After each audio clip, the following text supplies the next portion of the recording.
Does starting a campaign in a wizard school where all the player characters are students sound fun? How about a campaign where all are members of the local Thieves Guild? And does all these subclasses really add anything other than complexity to a campaign? How about limiting the available character classes in your next campaign to just the original 4, fighter, cleric, mage, and rogue? We're talking about limiting class choices to enhance the pace, immersion, and just plain fun in your next campaign. And we're starting right now. Welcome to the Dungeon Master's Apprentice, and I'm your friendly neighborhood Dungeon Master. Here at the Dungeon Master's Apprentice, we work on creating The Cursed, my unique homebrew campaign world, and we also talk about having a great gaming session at the table. Now, I seem to be bucking a trend that has emerged in 5e that seems to want to create so many subclasses along with races that you need to spend the entirety of session 0 creating your character and half of the first session explaining your character and his backstory to the other players in the party. The more time I invest in studying official 5e material, the more I understand the modern DM's unwillingness to have anything bad happen to the PCs in fear of the players freaking out because they put so much time into their character creation. Remember when characters were fragile things that had the lifespan of mayflies? I do. Remember when the players brought multiple filled out character sheets to the game in case the one they are playing died? I do. Remember players celebrating like their team won the Super Bowl when their characters reached second level? Because it was a real achievement? I do. Did those players have fun? Yes, we did. We had a hell of a good time. Just remember that D&D is an adventure, not a min-maxing math problem. Remember that the players are not their characters, and part of the fun is not being a Mary Sue or Marty Stew. Sure, playing a Mary Sue or Marty Stew can be fun in the same way that eating nothing but candy is great.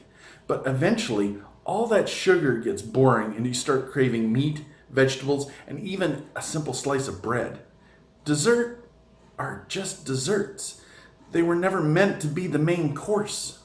In the same way that watching a MacGyver episode where he had all the tools and resources needed to solve every problem would be boring, having an Uber character that can do anything and everything is also boring.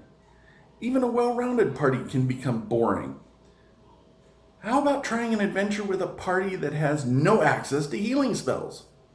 Can't be done, you say? Well, maybe not in the standard kill everything, let the gods sort 'em out style of play, but it can be very fun and challenging to try to avoid combat unless it heavily favors the party. Or a party without any frontline fighters? How would you change the tactics during combat to succeed? Sherlock Holmes may be a scrapper in some versions of the story, but he is never a bruiser, except maybe when portrayed by Iron Man. And yet, right in the title it says The Adventures of.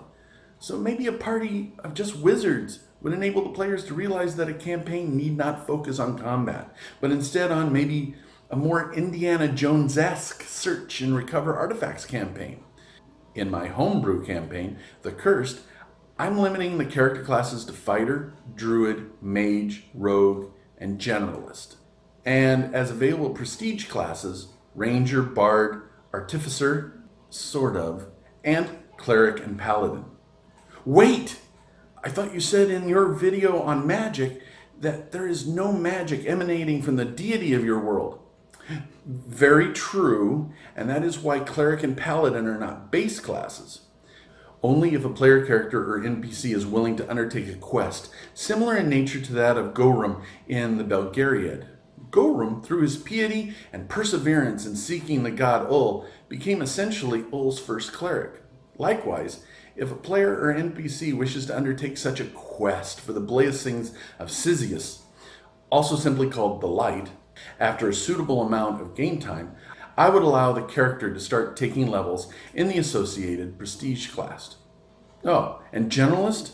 Just a jack of all trades, master of none, for those players who want to be able to do almost anything but do nothing as well as a specialist. Also, it's a prerequisite class for the bard prestige class. Artificer then? This is actually a lost base class that was from before the Great War. They built tools to manipulate the magic and construct equipment to harness the magic and put it to work. Once a working set of artificer tools is discovered, a player can declare that during his downtime that he will tinker with the tool set, trying to discover how they work. At every point where the character gains a level, I will have them roll 2 sets of dice. Once to see if the character irrecoverably broke the tool set due to his tinkering. And if the tool set was unharmed, another roll to determine if the character learned enough to start taking levels as an artificer. For those of you that have been following me on my journey creating the Curse campaign, you can start to get a feel of how unique a world it is. I hope you enjoyed my take on why limiting the choices of character classes could increase your gaming experience. I also hope you liked how I will be limiting the available character classes for my own new campaign. If you did enjoy, please hit the like button, and of course, any suggestions you have would be greatly appreciated, so don't forget to leave a comment. I hope you come back for the next installments where I continue fleshing out my campaign world and discuss other Dungeon Mastery related topics. If you're enjoying this journey with me, then please consider subscribing to this channel. If you do, don't forget to click the bell icon to get notified every time new content is posted. Until then, adventure on!